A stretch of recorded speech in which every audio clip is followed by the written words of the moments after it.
आज हमारे साथ एक ख़ास शख्सियत है जो न सिर्फ राजनीतिक जगत में अपनी पहचान रखते हैं बल्कि धर्म में भी उनका बड़ा नाम है। जी हाँ, हम इस वक्त संभल में हैं। संभल में कल्की महोत्सव चल रहा है और हमारे साथ कल्की धाम के पीठाधीश्वर आचार्य श्री प्रमोद कृष्णम जी हैं। सर, राजनीति के साथ साथ धर्म का भी काम आप करते रहते हैं। देश भर के साधु संतों में आपकी अलग पहचान है। राजनीति में आप प्रियंका गांधी के राजनीतिक सलाहकार हैं। 2024 का जो लोकसभा चुनाव आ रहा है इस बार, क्या लग रहा है आपको? क्यों राजनीति और धर्म दोनों में आपकी गहरी जानकारी है, गहरी पकड़ है। 2024 का चुनाव तो देश का चुनाव है, भारत के भविष्य का चुनाव है जी।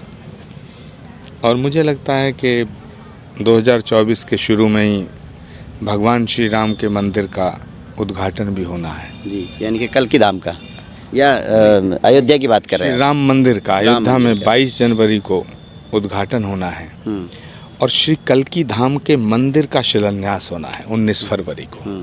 22 जनवरी 2024 को भगवान श्री राम के जन्मभूमि का मंदिर अयोध्या में बनकर तैयार हो रहा है और भगवान श्री कल्की जहाँ आएंगे, भगवान श्री कल्की के धाम का मंदिर 19 फरवरी से उसका शिलान्यास है। 19 फरवरी को ये जो तारीख आपने तय की है कल्की धाम के शिलान्यास की, राम मंदिर का उद्घाटन हो रहा है, तो क्या मोदी जी को इंडिया गठबंधन की तरफ से ये एक धार्मिक चुनौती है? देखिए, मोदी जी को चुनौती किससे है किससे नहीं है, मेरा वो कोई विषय नहीं है। मेरा विषय ये है कि भगवान राम जहाँ आए अयोध्या में, उनका मंदिर बनकर तैयार हो गया और वो मंदिर अदालत के आदेश के बाद बन रहा है जी। सुप्रीम कोर्ट के आदेश के बाद बन रहा है। भगवान राम जहाँ आए उनकी जन्मभूमि का मंदिर बनकर पूरा हो रहा है और भगवान राम ही कल्की के रूप में जहाँ आएंगे उनका मंदिर बनना शुरू होगा। तो श्री कल्की धाम का जो मंदिर है इसकी शुरुआत होगी 19 फरवरी को सारे संतों की उपस्थिति में। तो ये एक संयोग है, ये कोई प्रयोग नहीं है। अच्छा, ये बताइए, इंडिया गठबंधन बना, उसमें अब अखिलेश यादव जी ने जो है पूरा हमला कर दिया कि कांग्रेस धोखेबाज चालू पार्टी है। तो ऐसे चुनाव से पहले ही गठबंधन में इस तरह की बयानबाजी कांग्रेस की तरफ से हो या समाजवादी पार्टी की तरफ से, तो कितना नुकसान देगी ये? देखिए, अखिलेश यादव जी थोड़े कंफ्यूज हो गए हैं। इंडिया गठबंधन में जो पलीता लगाने का काम किया अखिलेश यादव जी ने, उसे कोई माफ़ नहीं करेगा। उस बात को, इस बात के लिए उन्हें माफ़ नहीं किया जा सकता है। उन्होंने ये कहा कांग्रेस झूठी पार्टी है, कांग्रेस धोखेबाज पार्टी है, कांग्रेस बड़ी चालू पार्टी है और यहाँ तक कह गए कांग्रेस भाजपा एक है। तो सवाल ये उठता है कि अगर कांग्रेस और भाजपा एक है तो फिर गठबंधन का औचित्य क्या रह गया? फिर अखिलेश जी से कोई पूछे अगर भाजपा और कांग्रेस मिले हैं तो इस गठबंधन में आप क्यों हैं और क्यों रहना चाहते हैं? तो मुझे लगता है कि गठबंधन के क्रियाक्रम तो कर दिए अखिलेश जी ने, अब अंतिम संस्कार जो है वो अरविंद केजरीवाल जी कर देंगे। वो कांग्रेस का तो आप ही करे दे रहे हैं। आप कह देते कांग्रेस में राम के दुश्मन हैं, धर्म के दुश्मन हैं कांग्रेस पार्टी। देखिए, कांग्रेस पार्टी राम की दुश्मन नहीं है, कांग्रेस पार्टी किसी धर्म की दुश्मन नहीं है। कांग्रेस पार्टी सभी धर्मों को साथ लेके चलने वाली पार्टी है। कांग्रेस पार्टी वो पार्टी है जो महात्मा गांधी के बताए रास्ते पे चलती है। लेकिन आप कहते हैं कि कांग्रेस में कुछ नेता ऐसे हैं जिनको दिक्कत है श्री राम के अस्तित्व से।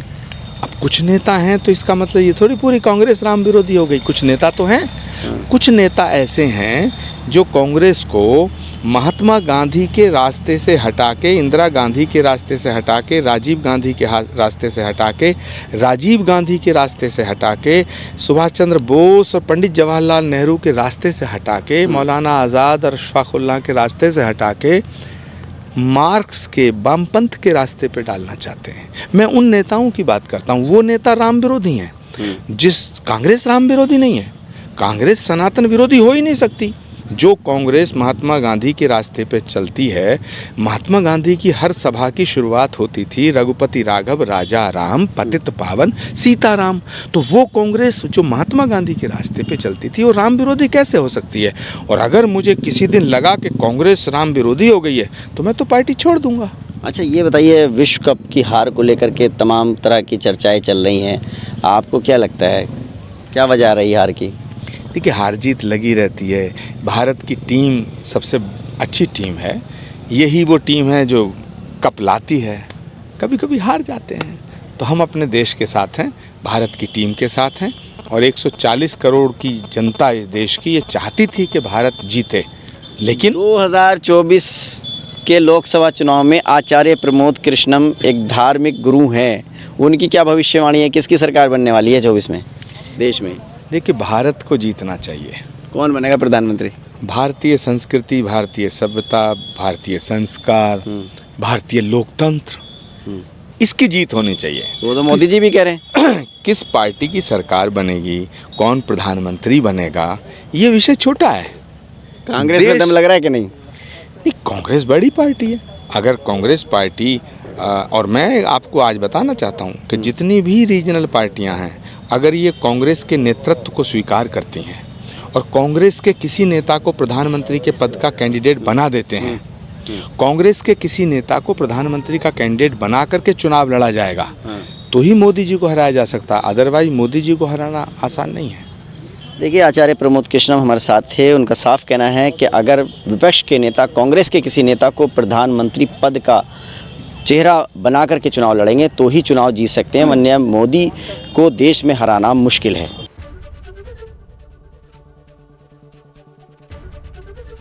एबीपी गंगा, खबर आपकी, जुबान आपकी।